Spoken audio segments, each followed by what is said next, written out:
The red trap एक चूहेदानी विक्रेता की कहानी है जो बहुत गरीब जीवन व्यतीत करता है क्योंकि उसकी कमाई बहुत कम है। दोनों सिरों को पूरा करने के लिए उसे चोरी का सहारा लेना पड़ता है और भीख मांगनी पड़ती है।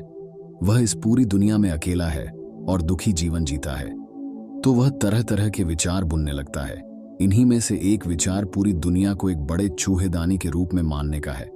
उनका मत है कि संसार हमें जीवन की सुख सुविधाओं के रूप में तरह तरह के लालच देता है। ये बदले में हमें दुनिया के जाल में फंसाता है और हमें विभिन्न प्रकार के दुखों की ओर ले जाता है। हर रात पेडलर को आश्रय की तलाश करनी पड़ती थी क्योंकि उसके पास कोई घर नहीं था। एक शाम उसने एक बूढ़े क्रॉफ्टर के घर पे दस्तक दे आश्रय की मांग की। अगली सुबह उसने क्रॉफ्टर के पैसे चुरा लिए जो उसने अपनी गाय के दूध को बेचकर कमाए थे।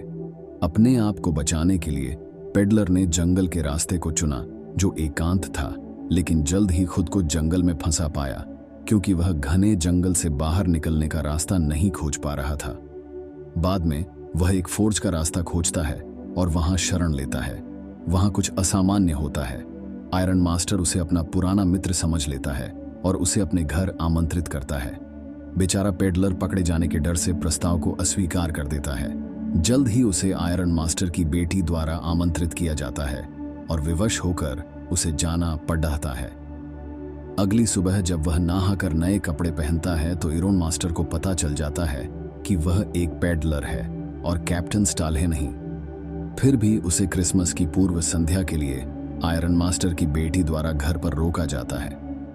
क्रिसमस के अगले दिन जब आयरन मास्टर और उनकी बेटी चर्च जाते हैं तो उन्हें पता चलता है कि वह आदमी चोर है जिसने पुराने क्रॉफ्टर से पैसे चुराए।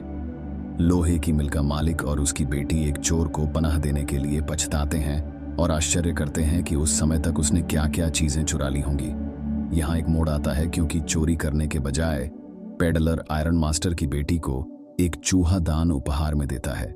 चूहेदानी के अंदर धन्यवाद पत्र और चुराए गए पैसे मिलते हैं। पेडलर एडला को उसकी दया के लिए धन्यवाद देता है और उससे चोरी के पैसे क्रॉफ्टर को वापस करने का अनुरोध करता है। यह कहानी हमें संदेश देती है कि दूसरे इंसान में अच्छाई को कभी भी अपने अच्छे कर्मों से जगाया जा सकता है।